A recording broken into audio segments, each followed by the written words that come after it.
The second lesson that you'll have, the mock lesson, you're going to have it in 2 parts. It's 25 minutes. It's going to be 25 minutes total. She'll stop you in the middle and ask you like any your feedback, how you think you're doing, and give you some tips. Whatever tips they give you, just make sure that you apply them in the second half. It'll be about the letter P. Your lesson will be about P. I had my letter that with the P on it, and then I also had like this on the wall in my classroom. I like folded it like this, and I was like pig, pig. Make sure you're not saying pa, but just p. They have a synthetic phonics video link. If you watch that, it's very helpful. I had this. Oh, here it is. I had p, but like on the back is police on this, so I didn't show this. That's why I used the pig, because that's on one of the pictures. So they have you with the pig and the panda and a pepper, like a chili pepper. I have this book in my classroom. It's like ABC Zooborns, and I just turned to the P page for panda here, and I was like, P is for panda. What letter, or what is the P for? And then you go like this, and they'll say, P is for panda. Like, make sure they answer in a complete sentence. So I was like, do you like pandas?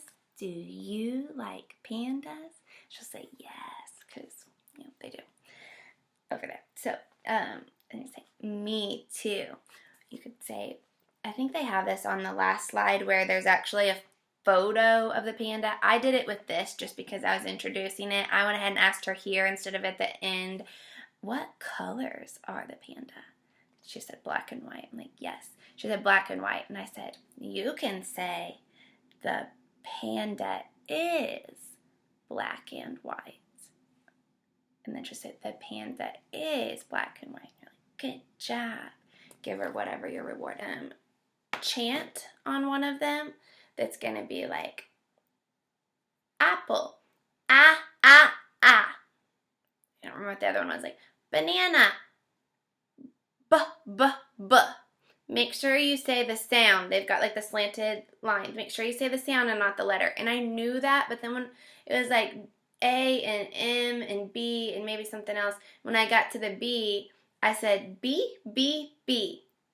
But I realized, and I did it again, and I said B. And they didn't count me down on that. There's a slide in mock lesson 1, or it's like an activity, where there are like maybe 6 pictures, and you have to like say different words for the picture. And if you say the right word, then their kid's supposed to stand up. If you say the wrong word for it, they're supposed to sit down. So say the picture is monkey, and I say monkey, they're supposed to stand up. If I say mouse, they need to stay seated. So they don't actually know what the words stand and sit are. So, but the person gave me tips on this afterwards. So if it says stand and sit, first you're going to go stand, sit. Have them do it with you. Stand, sit. Stand, sit. Good job. Stand, and let them do it. Sit, stand, sit. Make sure they have it. And then look at the picture. Remember, it's a monkey, and I'll say, mouse, no. Kite, no. Monkey, yay, stand up. See if they'll do it, okay? Then if go on to the next picture, do the same thing. So don't actually tell them, if I say the right word, you're going to stand up. Just start modeling it, go right into it, and they'll do it. Look at the objectives for what they need the student, like what their target sentences are, so that you make sure to repeat that a lot. Talk even slower than you think that you would.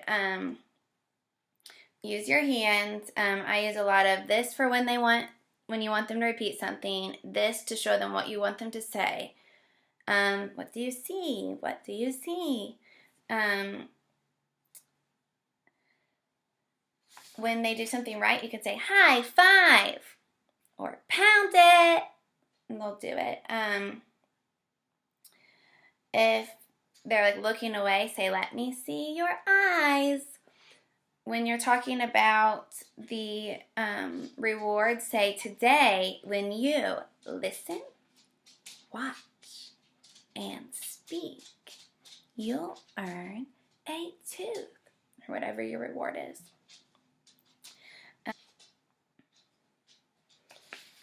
If the pictures, if you need to have them look at the picture and then say like, look at picture 1, look at picture 2, and get a little bit closer to the camera.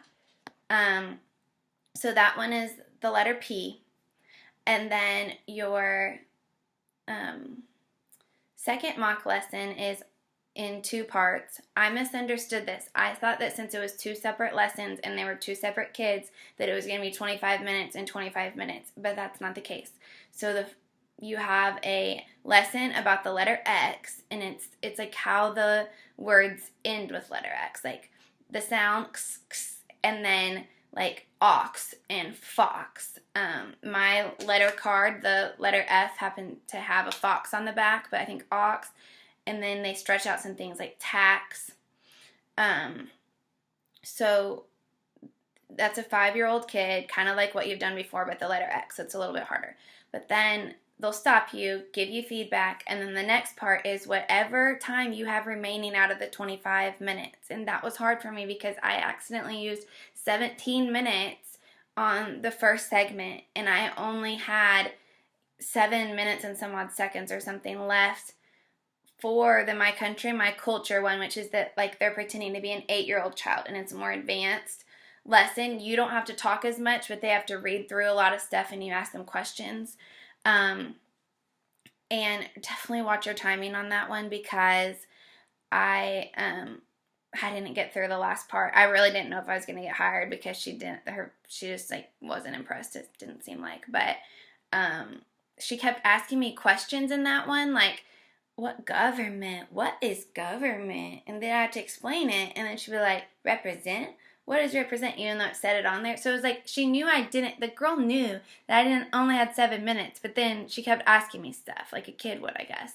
The only prop that I had for that one was like some flags, and I was like, this is a flag, and I like pointed to theirs. I just like had this out of a book. And then that one you don't have to have a reward system. So those things can go by a little quicker, but there was several slides I didn't get to, and I mean I still got the job. This is my slide. It's this is like kind of erased. I have like several whiteboards because I would write something ahead of time, like what the slide looked like on the whiteboard, or my first time piece of paper. I would write what the slide looks like ahead of time, so then I could pull it out, and I didn't have to they didn't have to wait for me to write it out. So this is actually kind of rubbed off because I found this to the side from my mock lesson too. But your demo lesson, mock lesson 1 and 2, they all have something similar to this, and it's kind of hard to teach this part because they can't. If you move your mouse along the slide, they can't see it unless you draw. So I would point and I'd say, ah. I'd say ah. X. Axe.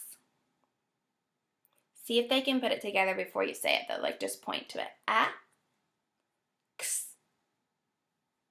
See if they can do it. And if not, say axe. Then move your finger across. And if you want to, you can model it with drawing, like tax, fax, max. Can you draw and speak? See if they can do it.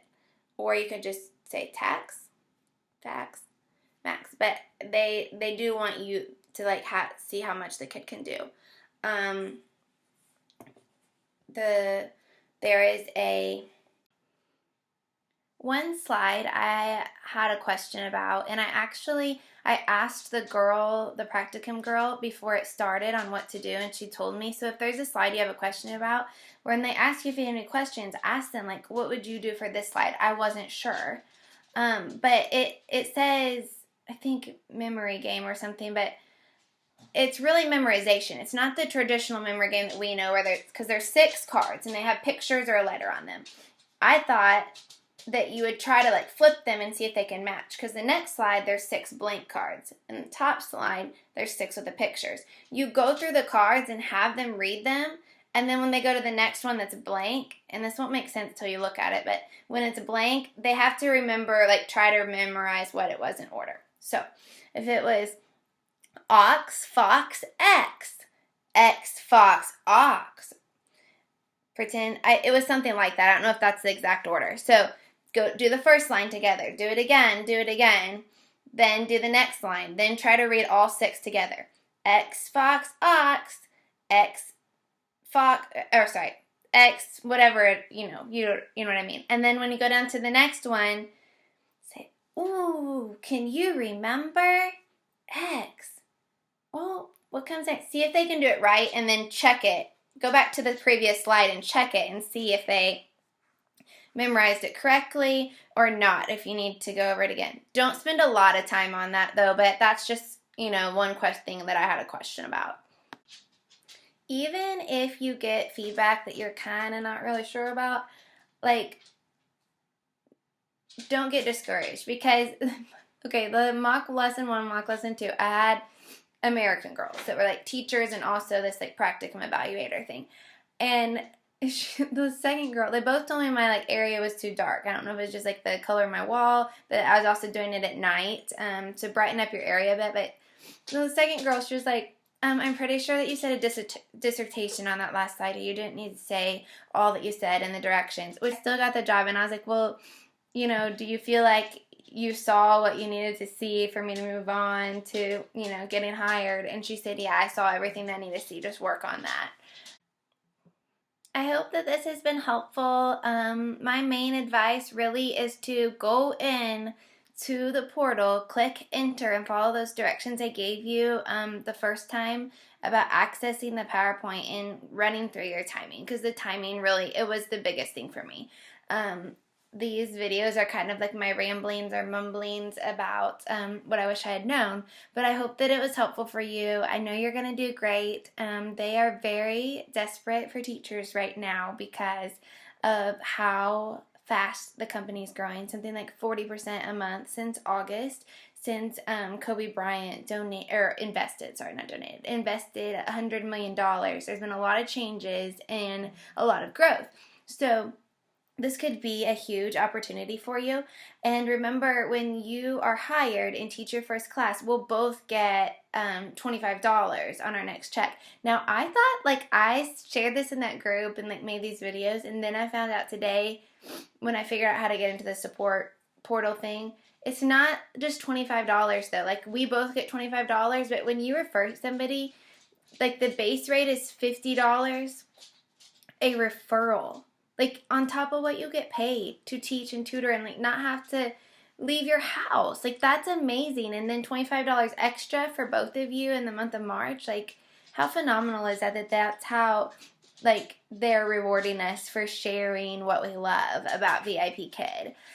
Please reach out to me, Katie@decoratemylife.com, or message me on Facebook if there is anything else you have questions about, or a specific slide, because I didn't know how to share the slides with you and tell you what to do on each one. But good luck, and let me know what you need.